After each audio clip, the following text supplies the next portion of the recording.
சாப்பிட உக்காந்தாச்சு. என்ன மீ கருப்பு சாதம் செஞ்சுருக்காங்க. எவ்வளோ நாள் ஆகுது அந்த அரிசியை நானும் யூஸ் பண்ணாமல் வச்சிட்ருக்கேன். அரைச்சி யார் யாருக்கோ கொடுத்துக்கிட்டு இருக்கேன். அதனால் இன்னைக்கு சாப்பிட்டு தான் பார்ப்போன்ட்டு அழகாக வடிச்சிட்டேன். நல்ல வேலை, நான் எனக்கு தனியாக குட்டியாக சாதம் ஆக்கிக்கிட்டேன். லூஸ் வேலை. அப்புறம் ஜமுனா ஆன்ட்டின்னு ஒரு ஆன்ட்டி இருக்காங்க. அவங்க பழைய சாதத்தில் மிளகா போட்டு பெஞ்சி சாப்பிட்டு டேஸ்ட்டாக இருக்குன்னு அன்றைக்கி சொன்னாங்க. எனக்கும் சாப்பிட்ணுன்னு ஆசையாக இருந்தனால சாப்பிட்டேன். காருதானா முள்ளங்கி சாம்பார். இப்போ எங்கள் அம்மா மச்சக்குன்னு மெல்லிங்கன்னு இருக்க போகிறாங்க சாயந்தரம் வரைக்கும். இல்லையே, அது வேகாது, அது வெந்தது.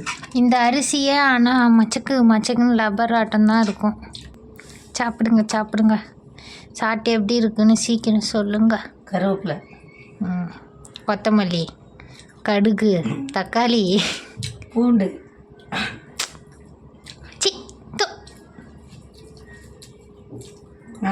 பூவாக வந்துருக்கு, கொதிக்குது. சத்து தான், சாப்பிடு, கை கால் வலிக்காது. கருப்பு கவனி அரிசி.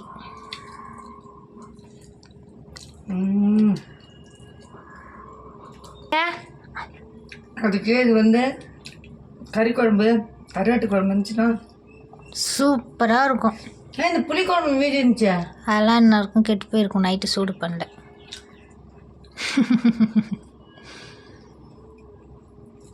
சாப்பிடுங்க. புளிக்குழம்புலாம் கெடாது. காட்டுங்க.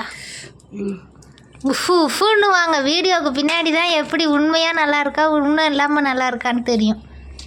காருது. மனசில் இருக்கும் பாரம். இந்த குழம்பு செம காரம்.